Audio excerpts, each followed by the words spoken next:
La esencia del Evangelio. El que cree en él no es condenado, pero el que no cree ya ha sido condenado, porque no ha creído en el nombre del unigénito Hijo de Dios. Juan 3:18. Posiblemente ya he predicado sobre este texto en otras ocasiones, y tal vez lo he hecho muchas veces. Si no es así, debí de haberlo hecho. Es toda la Biblia en miniatura. Podríamos decir muchas palabras que llenaran varios volúmenes, pues cada sílaba de este texto está plenamente cargada de significado. Podemos leerlo y releerlo continuamente, día y noche, y siempre encontrar alguna enseñanza fresca en él. Es la esencia del Evangelio, un resumen de las buenas nuevas. En la segunda venida de nuestro Señor Jesucristo, delante de Él serán reunidas todas las naciones, y Él separará a unos de otros, de la misma manera que el pastor separa las ovejas de los cabritos. Esa no será, sin embargo, la primera vez que la presencia del Señor Jesús sea la causa de separación. Siempre es así donde quiera que Él va. Los hombres son como un solo cuerpo en su condición caída, todos igualmente separados de Dios, hasta que Él aparece. Su venida encuentra a los elegidos y los llama aparte, mientras que, por otro lado, los incrédulos son descubiertos. Dos grupos resultan de lo que antes era una abigarrada multitud. Cada quien va hacia los suyos, cada quien encuentra al compañero que le corresponde, y entre los dos grupos hay un golfo profundo que los divide tan claramente como la luz es diferente a la oscuridad, o como la muerte es opuesta a la vida. Otras distinciones se convierten en insignificantes en la presencia de Jesús. Los bienes y la riqueza, la educación o la ignorancia, el poder o la debilidad, son asuntos de mínima importancia para dividir a la humanidad ante la presencia del gran discernidor de espíritus. Solamente estos dos grupos, creyentes e incrédulos, resaltan en claro relieve. Tal como está en nuestro texto, así está de hecho en el universo entero. Las únicas dos distinciones realmente vitales entre tiempo y eternidad son simplemente estas: creyentes e incrédulos, los que reciben a Cristo o los que lo rechazan. Más aún, así como hoy la presencia de Cristo divide la masa y junta a los hombres en grupos diversos, así también esa presencia asegura un juicio presente. Está escrito que Él dirá a los que están a su derecha: venid, benditos de mi Padre, y a los que están a su izquierda: apartaos de mí, malditos. De la misma manera, en este instante, su presencia produce un juicio con igual certidumbre, pues en este texto vemos a los creyentes sin ninguna condenación, es decir, exonerados, y vemos a los incrédulos ya condenados. El venid, benditos de mi Padre, es anticipado en la exoneración, y el apartaos de mí, malditos, es ya casi escuchado en el veredicto: ya ha sido condenado. Los exhorto, por tanto, este día, mientras escuchan la predicación de este sermón, a recordar que se está haciendo una división clara y sumamente importante. Este día, el Hijo de David está en su trono y se sienta a juzgar en esta congregación. En la predicación del Evangelio, en este momento, Su majestuosa voz separa a los pecadores de los santos, y si somos sensibles a su presencia, no tendremos otra opción que temblar o regocijarnos, mientras permanezca esta separación, como debe permanecer, porque Él será en este día olor de muerte para muerte o de vida para vida a cada una de nuestras almas. Dios nos conceda que todos nosotros podamos ser contados entre los creyentes y ninguno de nosotros quede fuera como ya condenado por ser incrédulo. Primero les pediré hoy que consideremos a cuál de los dos grupos que menciona el texto pertenecemos. El que cree en él no es condenado. ¿Pertenecemos a ese grupo? Asegurémonos de ello. Veamos lo que significa creer acerca de él, o más bien en él, ya que la palabra griega eix significa en él más que acerca de él. Si no me equivoco, la expresión creer en él significa mucho más de lo que la mayoría de nosotros ha visto en ella. Yo veo muchos matices en el acto de creer. Hay algunos que creen lo concerniente a Cristo, es decir, creen que Él es el Mesías y el Salvador de los hombres. Muchos aceptan esto como verdad porque sus padres así también lo creyeron, y es un asunto de una tradición que no cuestionan. Nacen en lo que comúnmente se considera un país cristiano, y por tanto han heredado la fe cristiana, y teórica y mentalmente creen que Jesús es el Hijo de Dios y el Redentor del mundo.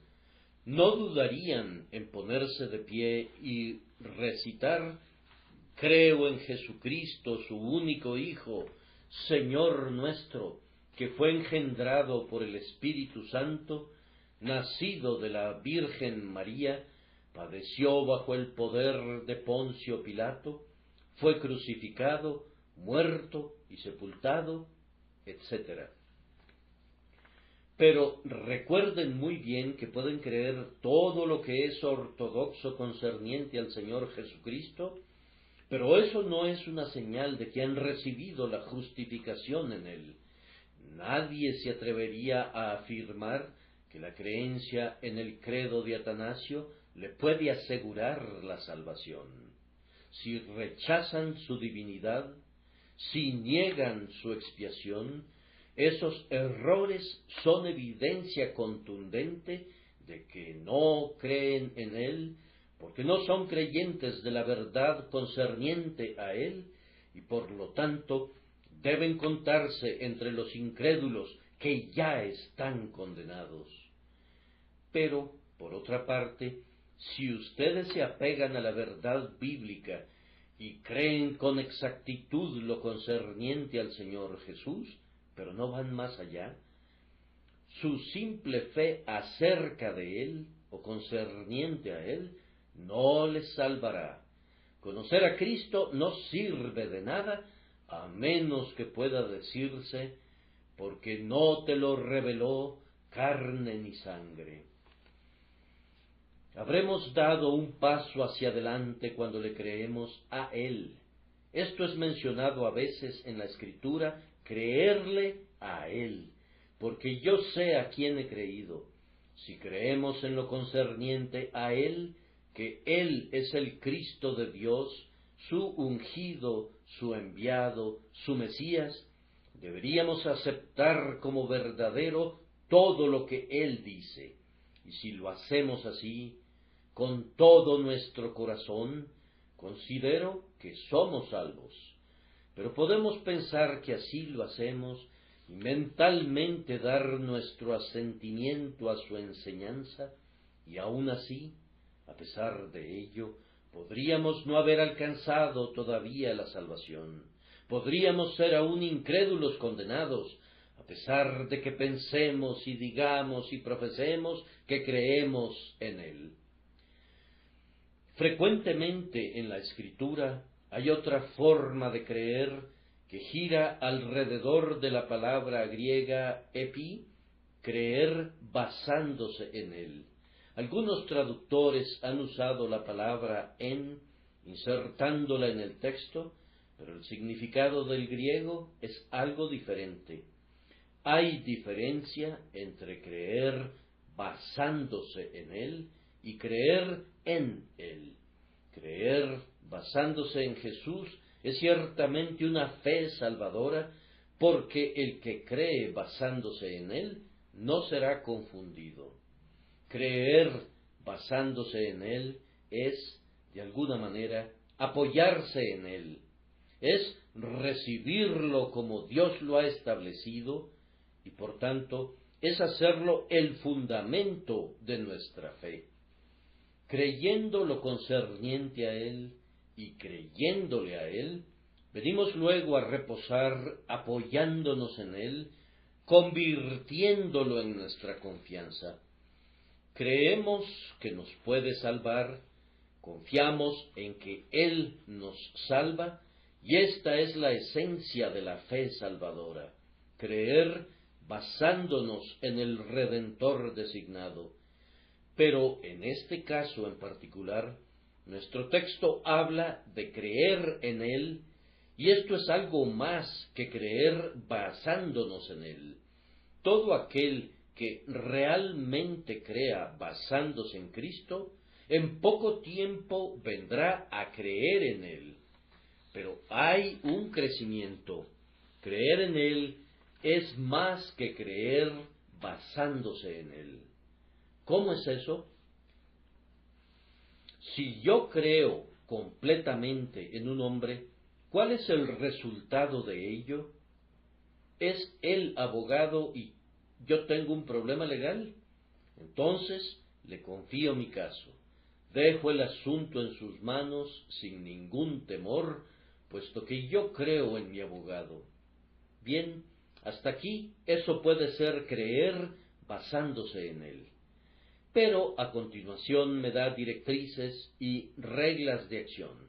Si yo creo en él, ciertamente seguiré esas reglas al pie de la letra, estando plenamente convencido de que el resultado será bueno. Someto el asunto, tanto en sus aspectos prácticos como teóricos, al hombre que he elegido para que me represente, y lo hago de buen grado, puesto que creo en él. Soy como un marino, creo en mi capitán. ¿Qué sucede entonces? Si me indica hacer esto, o aquello, o lo otro, puedo oír que alguien considere esas órdenes como sin sentido.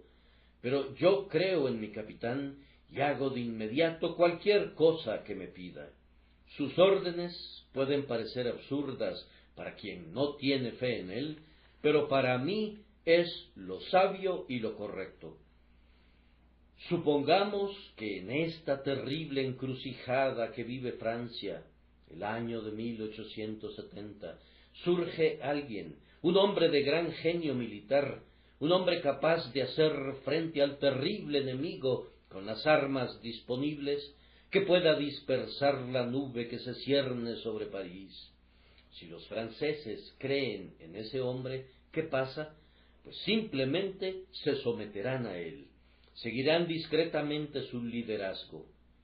Ordena una incursión o manda al ejército a avanzar, puesto que creen en él, se lleva a cabo la incursión y las tropas avanzan gallardamente hacia la batalla. Se aconseja esperar o evitar una gran batalla.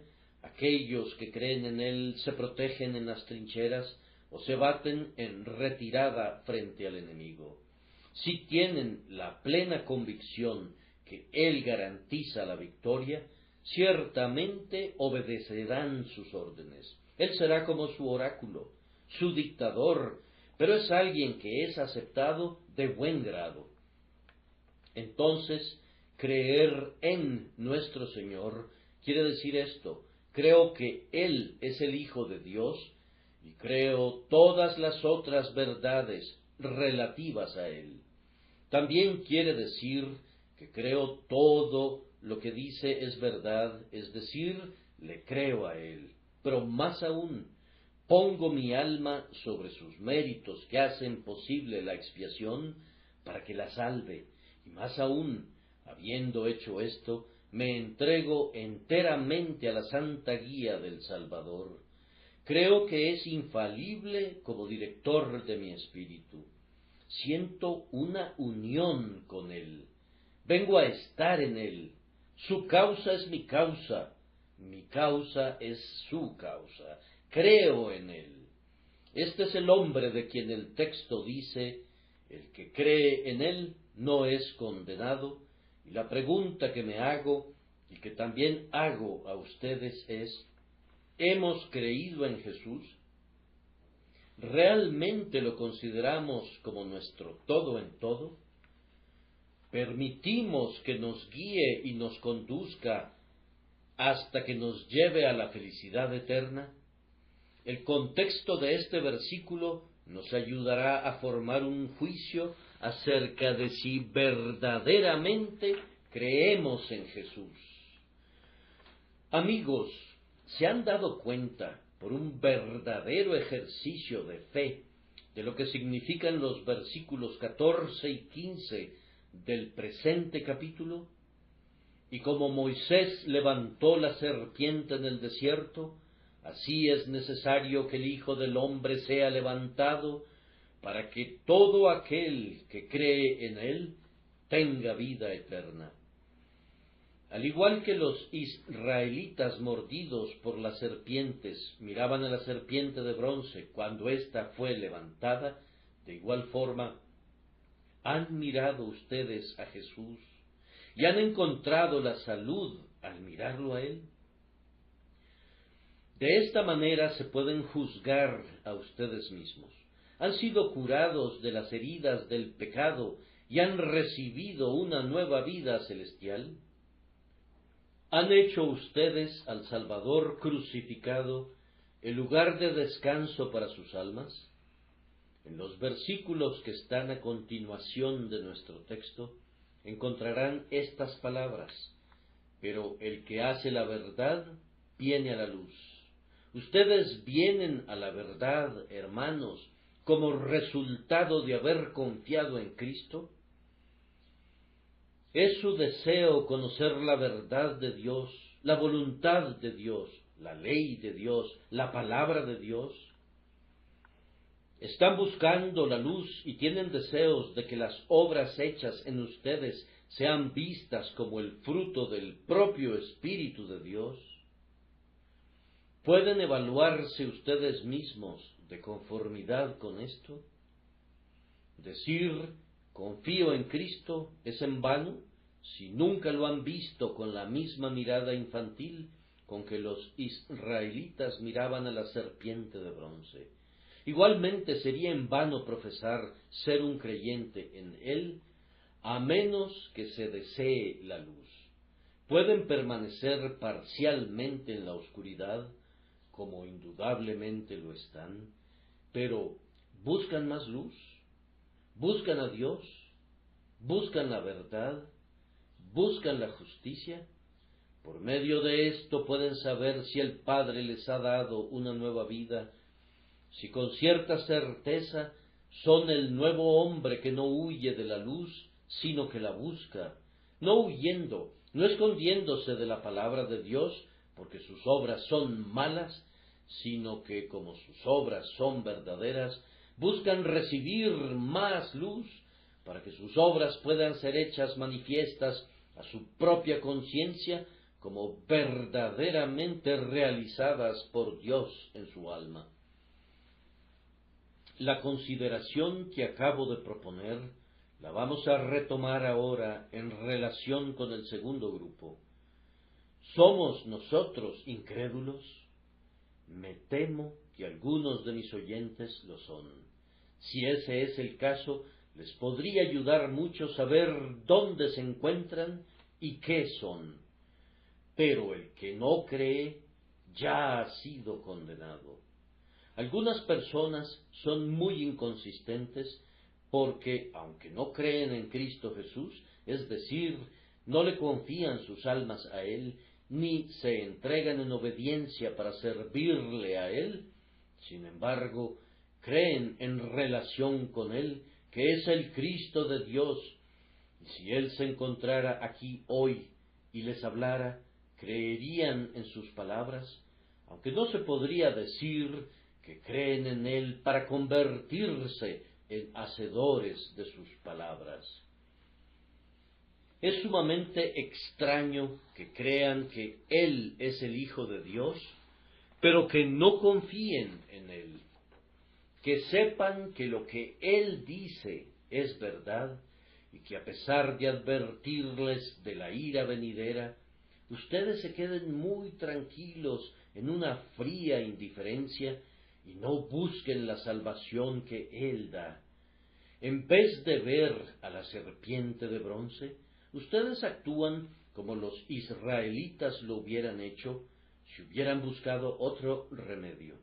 Ustedes no han creído en Cristo, pero si tuvieran el menor convencimiento de que necesitan un Salvador, supongo que su propio sentido común les haría buscar uno. Por tanto, ustedes buscan evidentemente una salvación diferente de la que Cristo obtiene. Rechazan lo que Dios ha ordenado para encontrar algo propio de ustedes mismos. Hay un solo Salvador, ese Salvador en el que ustedes quieren creer, pero lo están rechazando para su propia destrucción. Hoy cierran sus ojos a la única luz, y aunque a veces echan de menos la luz, aman las tinieblas más que la luz, y continúan en el rincón oscuro donde se encuentran.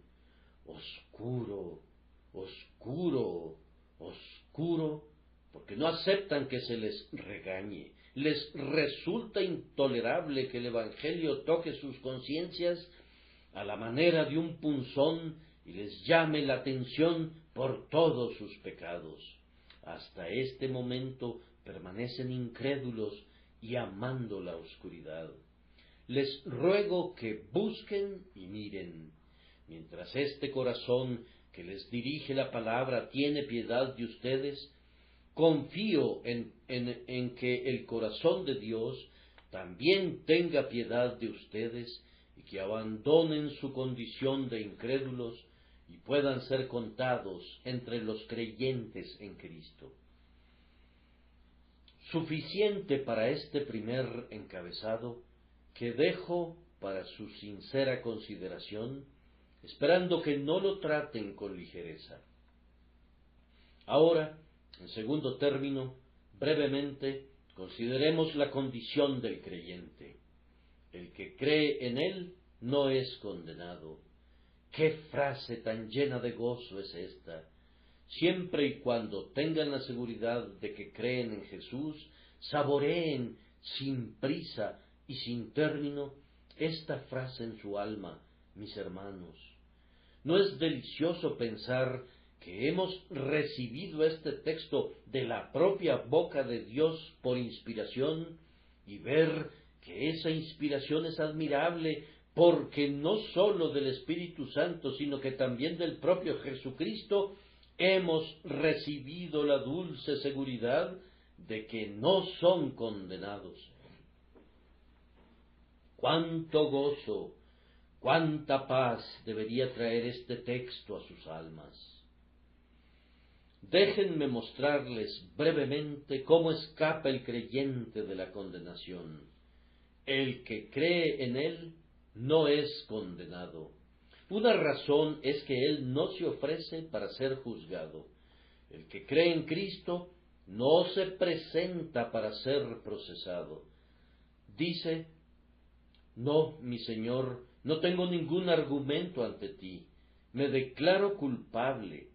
Yo confieso mi condenación. No hay necesidad de que yo sea juzgado. Seas tú reconocido justo en tu palabra y tenido por puro en tu juicio. El juez se sienta a un lado y el prisionero está de pie frente a él, puesto que sus condiciones son diferentes. Pero Fíjense bien, en este caso, el prisionero abandona su lugar, no acepta el juicio, se arroja a los pies del juez, reconoce que la sentencia que le corresponde es justa y se declara culpable. Habiendo hecho esto, el creyente ve que la sentencia que él mismo reconoce y confiesa como justa ha sido colocada sobre su garantía y cree en esa garantía. ¿Qué cree acerca de él? Que Dios, para poder engrandecer su justicia y su gracia, estaba en Cristo Jesús, y que el Hijo de Dios fue clavado en la cruz, y se desangró y murió el justo por los injustos, para llevarnos a Dios. El creyente confiesa que la sentencia es justa, y por tanto coincide con Dios. Pasa a la luz, y sus obras son censuradas, y él acepta la censura como verdadera. Después mira a la cruz y dice: esta misma sentencia que yo suscribo con mi propia mano como justa, ha sido dictada en contra de mi gloriosa y bendita garantía, el unigénito del Padre, y él ha sido castigado en mi lugar, y por lo tanto yo he sido liberado, puesto que Cristo, mi rescate, murió. Así es como el creyente no es condenado. Él acepta su condenación, pero ve cómo ésta recae en su garantía. Así es como recibe la paz. La justicia de Dios le habría turbado su mente. Ve que esa justicia ha sido satisfecha, y él declara en su propio corazón que si Dios ha sido satisfecho, entonces él está satisfecho. Si la justicia de Dios ha sido honrada, entonces la conciencia está tranquila. Y entonces, ¿qué sucede? Pues que este creyente en Cristo, al no ser condenado, ahora busca la luz. A partir de ese momento desea caminar más y más en la luz del conocimiento, en la luz de la presencia divina, en la luz de la santidad divina. Hermanos míos, en un tiempo nuestras almas se inclinaban al pecado, pero ahora, aunque pecamos, ese pecado nos duele, y debido a que lamentamos el pecado, tenemos la evidencia de que ya no lo llevo a cabo yo, como dice el apóstol, sino el pecado que mora en mí. El más interno yo, el ego verdadero y real, ubicado en el centro de nuestras almas, desea la santidad. Si pudiéramos ser como queremos ser, seríamos puros como Dios es puro, puesto que nuestro corazón tiene hambre y sed de justicia. Venimos a la luz, y habiendo creído, nos encontramos en tal condición que nuestras obras bajo la luz, aunque son descubiertas, no traen vergüenza y pena a nuestros rostros, pues en esa misma luz nuestras obras son hechas manifiestas, que son obra de Dios, y nos gozamos de que Dios obre en nosotros por medio de su Espíritu los deseos santos, las emociones y acciones, que irán en aumento hasta que seamos perfectamente liberados del pecado. Esta es la condición del hombre que cree en Cristo, una condición muy feliz, una condición llena de esperanza, una condición celestial. ¿Quién no quisiera tener esa condición? Todo gira alrededor de la fe, pues al creer en Jesús viene el nuevo nacimiento, y con el nuevo nacimiento nos viene el deseo de estar en la luz, y después viene el caminar progresivo en la luz y la manifestación de la obra secreta del Espíritu Santo en el alma. Felices los creyentes, 3 veces felices, por lo que son y por lo que serán.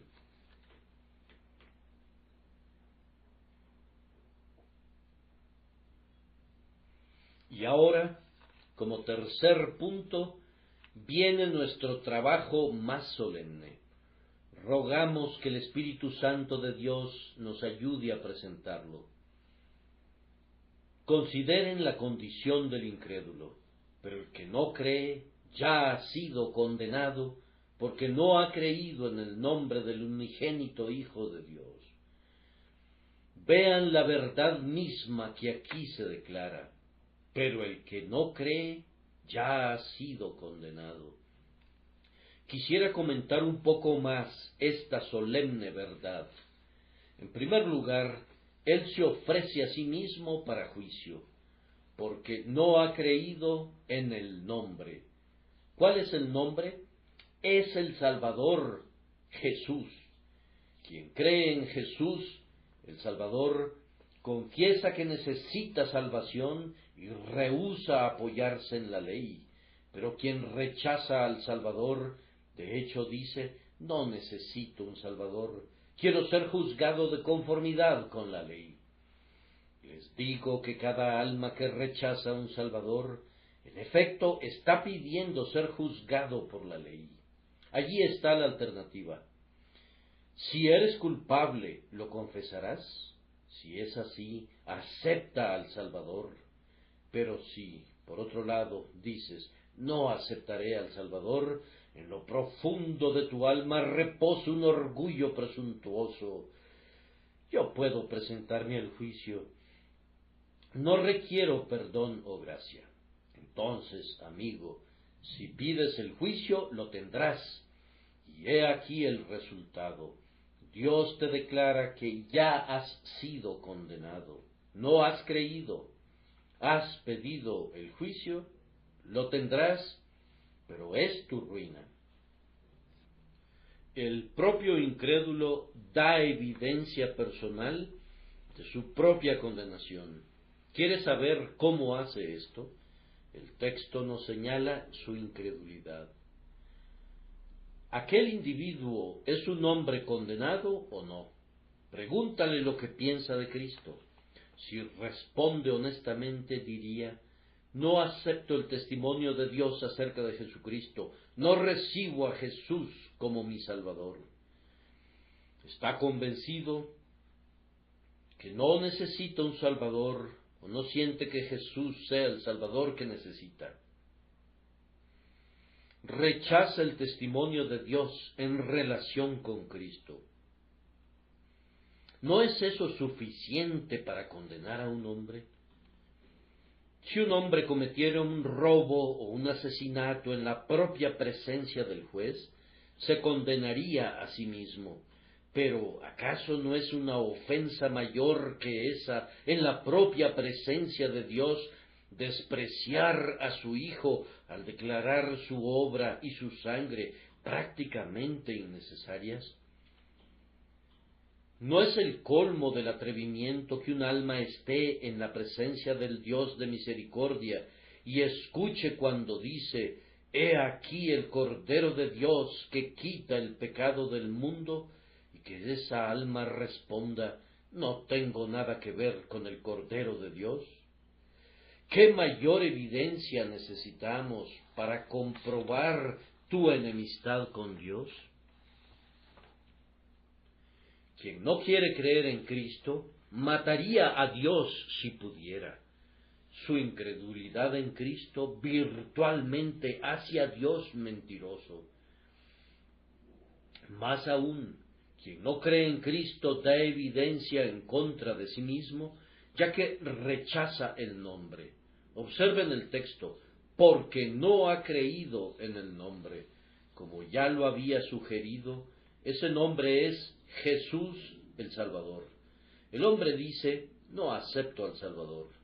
Algunos de ustedes no han pronunciado esas palabras, pero lo dicen en la práctica. Puesto que no creen en el Salvador, permanecen hasta este momento sin Salvador, fuera de Cristo, sin esperanza, sin perdón, sin misericordia. Y permanecen en ese estado incluso bajo la predicación del Evangelio durante todos estos años. ¿Qué mayor evidencia quieren? Cuando un hombre rechaza a Dios, y más aún como Salvador, debe estar terriblemente envenenado en contra de Dios. Si Dios unge a Cristo como Rey, y yo lo rechazo, ese rechazo muestra que Dios no me agrada. Pero si Dios lo designa como Salvador, enteramente por su misericordia y bondad, y yo lo rechazo, entonces debo de tener en mi alma una sorprendente y profunda enemistad en contra de Dios. Por medio de esta clara prueba, yo me condeno a mí mismo. Hermano mío, si analizas el texto nuevamente, verás que el incrédulo rechaza a una persona sumamente exaltada, porque no ha creído en el nombre del unigénito Hijo de Dios. Quisiera encontrar las palabras adecuadas para expresar un pensamiento que me agobia, no solamente en este momento. La iniquidad más monstruosa que pueda imaginarse es que los hombres se rehúsen a creer en Él, puesto que Dios envió un Salvador, y ese Salvador es el unigénito Hijo de Dios, el Señor de cielos y tierra, sin el cual no hubiera sido hecho nada de lo que ha sido hecho, quien vino con un testimonio de amor, del amor de Dios por los pecadores, y selló ese testimonio con su sangre. No puedo ni siquiera ver que el propio Satanás, con toda su blasfemia, haya llegado hasta ese punto, pues nunca se encontró en la situación de poder rechazar al unigénito Hijo de Dios como un Salvador. Cuando los hombres rechazaron a Moisés, perecieron sin misericordia, ya que él era enviado de Dios. Pero cuando un hombre desprecia al unigénito Hijo de Dios, en quien habita corporalmente toda la plenitud de la deidad, podemos decir con toda propiedad que no busquen testigos en contra de ese hombre, no investiguen los detalles de su vida pasada. Esta evidencia es suficiente. Si no ha creído en alguien como éste, ya ha sido condenado. No hay ninguna necesidad de juicio. Su misma incredulidad es la más vil de las traiciones. El pecador es condenado por su propia boca. Oh pecador, ¿no te das cuenta del alcance de todo esto? El Señor de infinita misericordia, para que no perezcas, ha establecido un maravilloso camino de salvación que ha sorprendido a querubines y serafines y que ha hecho que el cielo resuene con cánticos. Y todo esto tú lo rechazas completamente. El plan estupendamente concebido se resume así: que el Creador fuera el que sufriera para que la criatura rebelde pudiera escapar, que el infinito viniera a este mundo y sufriera vergüenza para que el culpable saliera libre, y todo lo que se te pide, todo lo que se requiere de ti, es que te sometas para ser salvado por este plan. Todo lo que debes hacer es confiar en Jesús, que es divino, que también es hombre. Simplemente confía en que Él te salve. No confiarás, no confiarás, señores, despreciarán al amor todopoderoso, pueden dar la espalda a esa misericordia sin límites. Entonces, ¿qué podré decir de ustedes, sino simplemente lo que el texto dice? Ustedes se condenan a sí mismos, ustedes ya han sido condenados. Ustedes deben ser infinitamente malos, ustedes deben ser enorme, monstruosa, diabólicamente enemigos de Dios. De lo contrario, ¿no tratarían con tanta ligereza una bendición tan preciosa? no deberían tener la impertinencia de rechazar un plan de misericordia tan adaptado a su condición. Ya ha sido condenado porque no ha creído en el nombre del unigénito Hijo de Dios. Palabras solemnes, escúchenlas y tiemblen. De los versículos que siguen a nuestro texto, vemos que ustedes, incrédulos, continúan aportando evidencia adicional en contra de ustedes mismos, ya que todo hombre que rechaza a Cristo, la luz verdadera, siempre procede a rechazar otras formas de la luz de la palabra de Dios, al Espíritu de Dios y a su conciencia. Ama las tinieblas más que la luz y no quiere venir a la luz para que sus obras no sean reprochadas. Ustedes apagan el Espíritu, sé que así es si rechazan al Salvador. Prestan oídos sordos a su conciencia, hacen violencia a su propio juicio, no desean aprender la verdad de Dios. No es posible que ustedes sean genuinos buscadores de la luz si rehúsan recibirlo a Él, que es el sol central de la verdad. Su continuado rechazo de la luz es evidencia que confirma que ustedes ya han sido condenados, aunque su incredulidad es en sí misma una evidencia suficiente.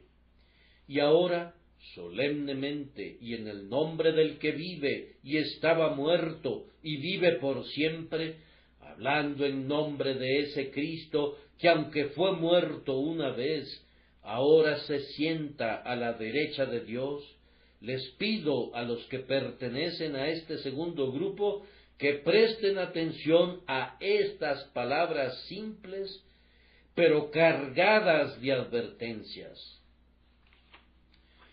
Oh incrédulo, te ruego que consideres que la condenación que ya ha sido pronunciada sobre ti no es simplemente un asunto de forma. Nuestros jueces pronuncian algunas veces sentencias sobre un cierto tipo de criminales y la sentencia es registrada, aunque no exista la intención que la sentencia sea ejecutada. Pero del tribunal de Dios nunca sale una sentencia que sólo pretenda alarmar. Ustedes ya han sido condenados, y tan cierto como que ustedes viven, y tan cierto como que Dios vive, Él no permitirá que su palabra se convierta en una letra muerta. Esa sentencia no será una amenaza inútil, pero en sus propias personas ustedes conocerán cuál es el poder de su ira. ¿Quién conoce el poder de tu ira?, dice el salmista. Sólo la conocen los que la sienten, y en breve ustedes la sentirán, pues la sentencia ciertamente será ejecutada. El Señor tiene el poder para cumplir la sentencia en este instante o en cualquier otro momento. ¿Qué poder tienes para oponerte? ¿A quién tienes que pueda ayudarte para enfrentarte a Él? Te encuentras totalmente en sus manos. No puedes encontrar ninguna vía de escape de la prisión. Si te remontas al cielo, allí está Él. Si te desplomas al infierno, allí está Él. El universo entero no es más que una gran prisión para un enemigo de Dios. Ni puedes escaparte de Él, ni puedes resistirlo a Él. Si tus huesos fueran de granito y tu corazón de acero, sus fuegos derretirían tu espíritu. Frente a Él no podrías resistir más de lo que lo hace la paja ante el fuego o el polvo ante un remolino de viento. Ojalá verdaderamente pudieras sentir esto y desistir de tu insana rebelión. Recuerda que no tienes ninguna promesa de parte suya de que no ejecutará la sentencia de su ira en este mismo día. No tienes ninguna garantía, ni de su palabra, ni de sus ángeles, que te dé la confianza de que Dios haya suspendido la sentencia aún para la hora que viene. Estás viviendo por su paciencia, todavía sin castigo por la soberanía divina. Algunos se enfurecen en contra de la soberanía, pero en este caso no es la justicia la que te libra, es simplemente la voluntad de Dios que temporalmente te guarda del infierno. Me dices que nada hace peligrar tu vida por el momento, pero ¿cómo lo sabes? Las flechas de la muerte a menudo vuelan de manera imperceptible. En 2 ocasiones me ha tocado predicar en congregaciones cuando los invisibles dardos de la muerte se clavaron en alguien de mi audiencia, de tal forma que 2 personas han muerto mientras escuchaban la palabra del Evangelio. Dios no necesita de un milagro para ejecutar su sentencia en este mismo instante. No necesita cambiar el orden natural de los acontecimientos para que tú mueras instantáneamente. Si Él así lo quisiera, la destrucción de tu alma podría tener lugar en este preciso instante y en este mismo lugar sin que se requiriera el menor esfuerzo de su parte. Recuerda con profunda preocupación que Dios está airado contigo ahora. Esta afirmación no es una invención mía. Está escrito por la pluma de la inspiración que Dios emite sentencia cada día. Si el impío no se arrepiente, afilará su espada, ha dispuesto su arco y lo ha preparado. Dios está más airado con algunos de ustedes de lo que está con algunos condenados en el infierno. ¿Les sorprende esta afirmación? Pero os digo que en el día del juicio el castigo será más tolerable para la tierra de Sodoma que para ti. Los pecados que ustedes ya han cometido son mayores que los de Sodoma y Gomorra, y la ira es proporcional a la culpa. Un Dios airado los sostiene sobre la boca del infierno, y la justicia demanda que ustedes sean tragados allí, y nada excepto su voluntad misericordiosa los mantiene sin caer allí. Él solo tiene que quererlo, y tú, que ya has sido condenado, estarías para siempre donde el gusano nunca muere y el fuego no es apagado nunca antes de que la manecilla del reloj se vuelva a mover. Déjenme recordarles que hasta ahora no han hecho nada para apaciguar la ira divina. Han continuado pecando, o si me dicen que se han reformado, que han pensado en estas cosas, que han orado, ¿piensan ustedes que estas cosas pueden aplacar la ira divina? El Señor les ha dicho que el único camino de salvación es creer en Jesús, pero ustedes tratan de encontrar otro camino. ¿Piensan que esta manera de proceder le agrada? ¿Que esta conducta rebajará su ira en contra de ustedes? Si piensan que pueden salvarse a ustedes mismos mediante lágrimas y oraciones, insultan a su Hijo, y esto aleja la ira de Dios. Si se imaginan que por ir a la iglesia o a la capilla se salvarán, valoran muy poco la obra de Jesús. Ustedes desprecian la cruz en tanto que permanezcan en la incredulidad. Dicen, hacemos lo que podemos. No están haciendo absolutamente nada que pueda apaciguar la ira de Dios, sino todo lo contrario. Por estas acciones de ustedes que consideran buenas, están tomando el bando del anticristo, a quien Dios ve con aborrecimiento. Dios dijo que salva por medio de Cristo y no de ninguna otra manera. Mientras ustedes busquen otro camino, prácticamente están escupiendo en el propio rostro del unigénito Hijo de Dios, a causa de la insolencia de su justicia propia. Mientras tanto, déjenme recordarles que la ira de Dios aunque no se haya derramado sobre ustedes todavía, es como un arroyo retenido en una presa.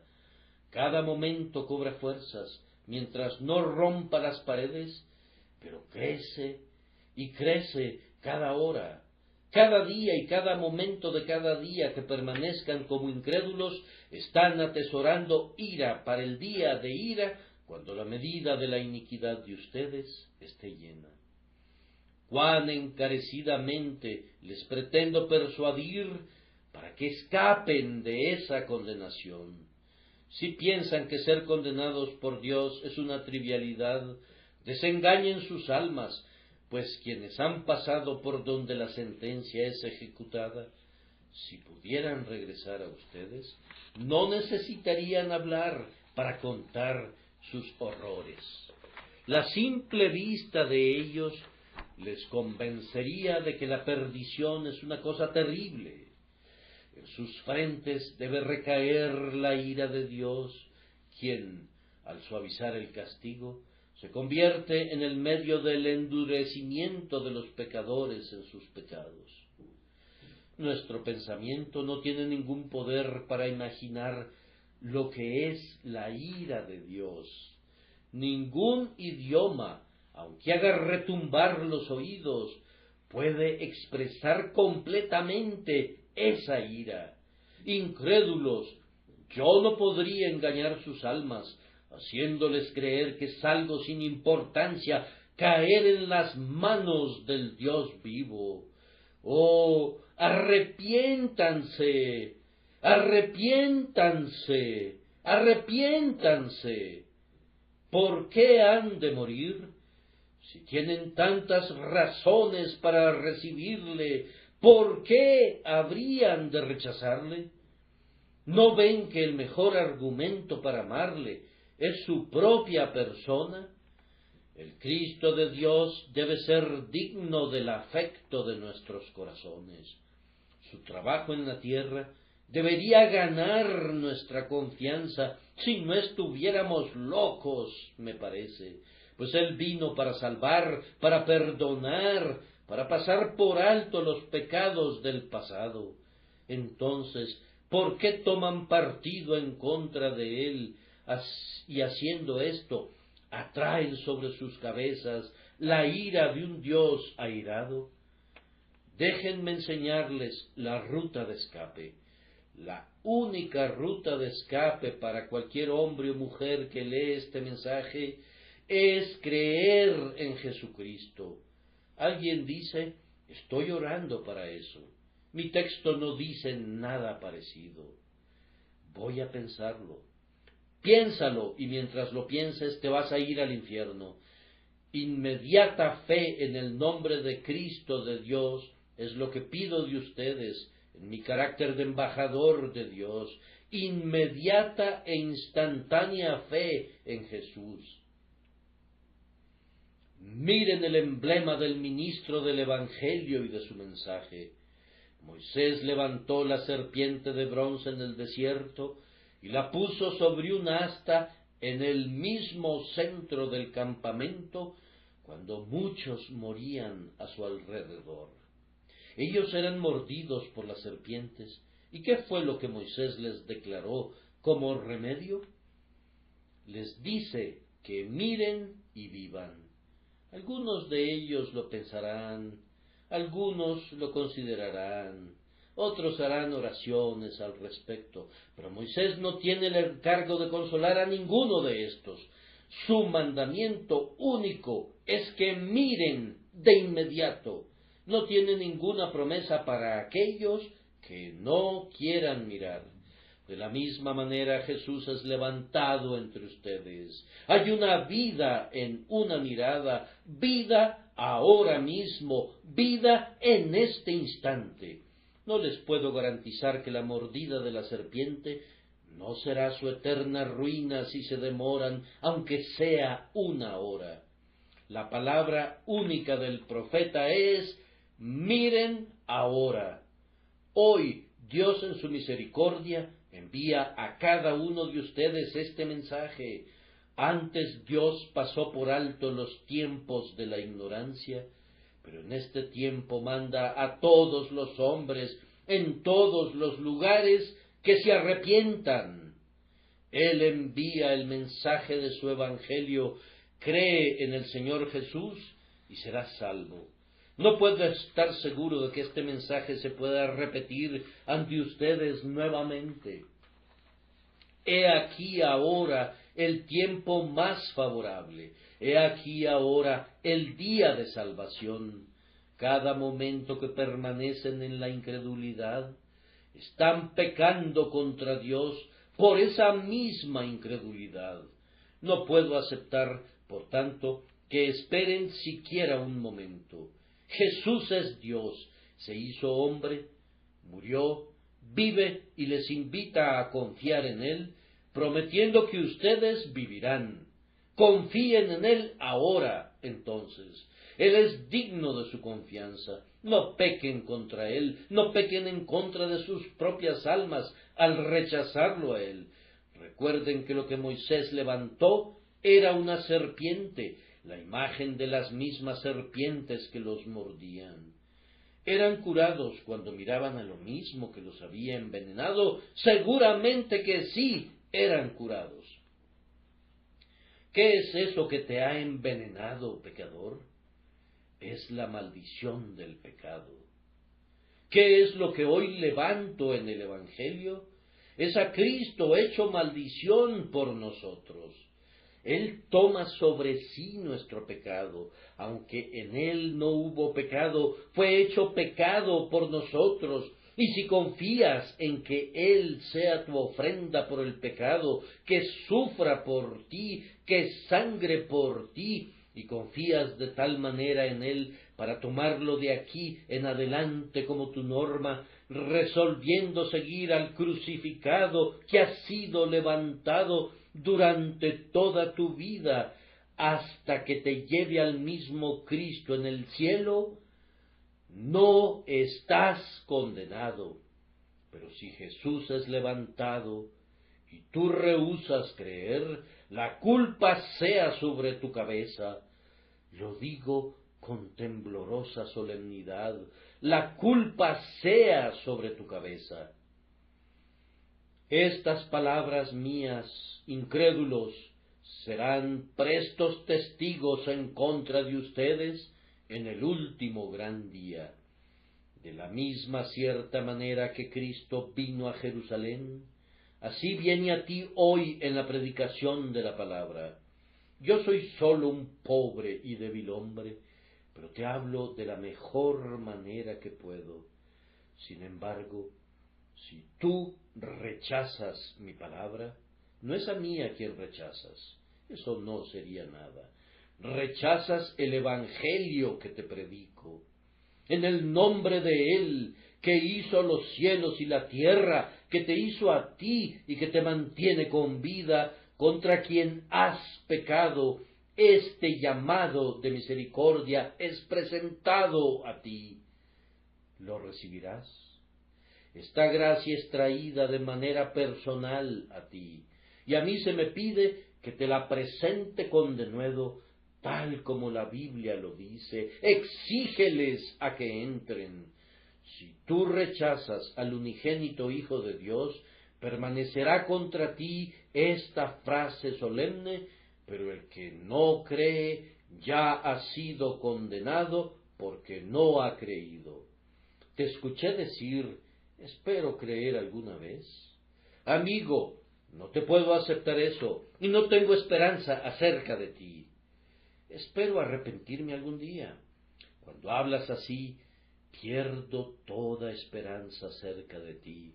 Dios separa hoy esta congregación en dos grupos, el de creyentes y el de incrédulos. Hoy Dios ha bendecido al creyente y da testimonio de que no está condenado. Hoy Dios maldice al incrédulo y le dice que ya ha sido condenado. Mi predicación no tiene que ver con mañanas, ni puedo prometer que la bandera blanca de la misericordia ondeará el día de mañana. Hoy la cruz es la bandera de la gracia, mírala y vive. Es la escalera que llega al cielo. El Salvador crucificado es la puerta de salvación. Oh, que quieras recibirlo. Quiera Dios que quieras hacerlo, y Él será glorificado por ti en esta vida y en la vida por venir. Dios los bendiga. Amén.